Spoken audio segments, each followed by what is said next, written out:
در لحظه‌ای سرنوشت ساز، وقتی جنگل در اوج خشم به لرزه درآمد، فورتونا حقیقت را دید. جنگل فقط دشمنی بیرونی نبود.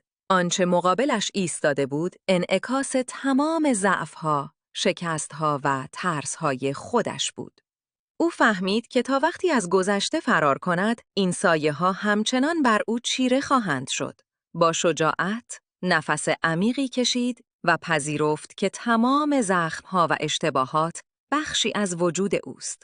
درست در همان لحظه، نوری تازه در وجودش بیدار شد. جادویی متفاوت از هر آنچه تا کنون شناخته بود.